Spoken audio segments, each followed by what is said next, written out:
Hello, this is Peter. Welcome to today's episode of Get a Better Broadcast podcast and Voice Over Voice. We're talking about the tongue, aren't we? And the importance that there is in having a tongue which is strong and is able to form the word sounds so you can better communicate, and also so you don't trip up over your words, because if you trip up over your words, what's going to happen? Well, first of all, you're going to annoy yourself, you're going to get stressed, you're going to get annoyed, you're going to get tense. What's that going to do? That means your voice is likely to sound a little bit more kind of strangulated, like I am at the moment.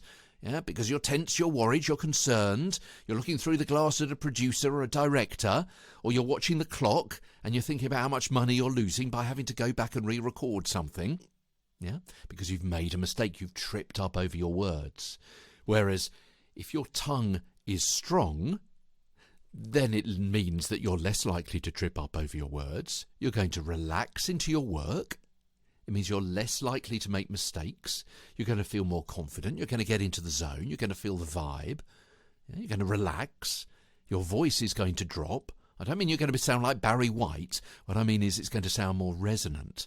You're going to have much more control of your breathing. The muscles around your neck and your face and your jaw are going to sink slightly. They're going to soften. You're going to feel better. You're going to sound more confident because you will be more confident.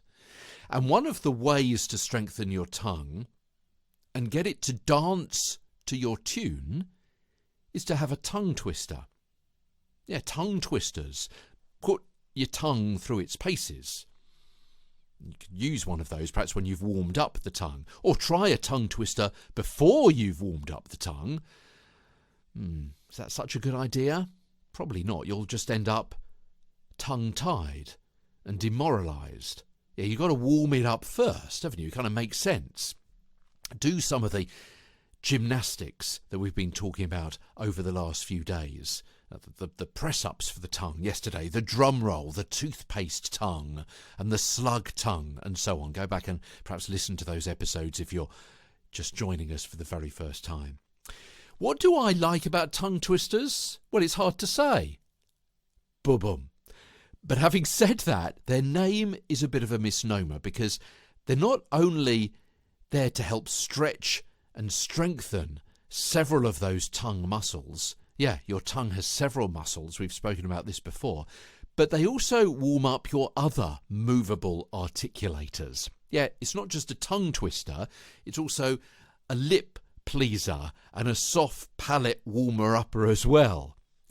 That aside, adding tongue twisters to your routine can really lead to better enunciation and expression, which will help you master the more complex reads. I'm thinking of maybe narration, or maybe medical reads, legal reads, fast reads, maybe reads in a foreign language or with an accent. If you're doing an audiobook, half of your brain is thinking, I've got to get this accent right. You can't be tripping up over words as well, because then you've got two things to be contending with.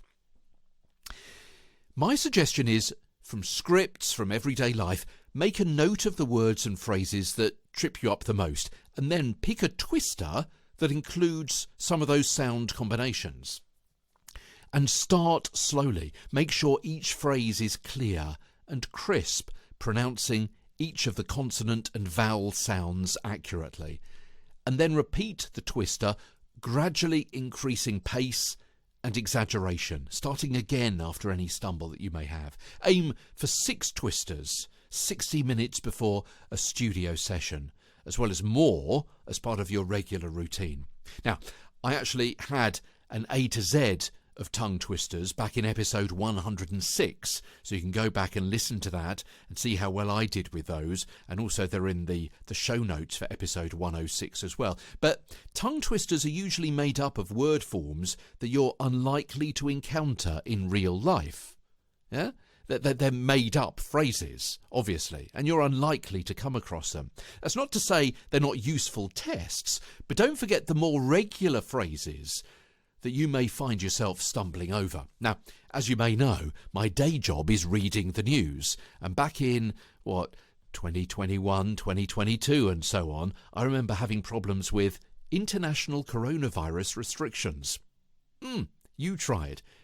International coronavirus restrictions. It's the restrictions that kind of gets me. So I used to kind of have a little play with that and see if I can simplify that phrase a little bit.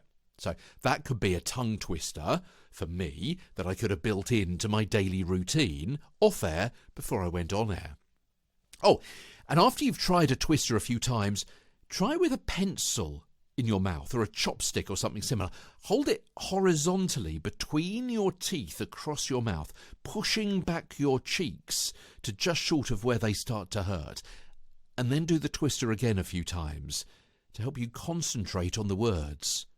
Finally, try the same phrase without the pencil or the chopstick to see how your speed and your diction accuracy has improved. What am I saying? When you have a tongue twister, the aim is not to say it as fast as you can and to get it wrong and to collapse into a fit of giggles.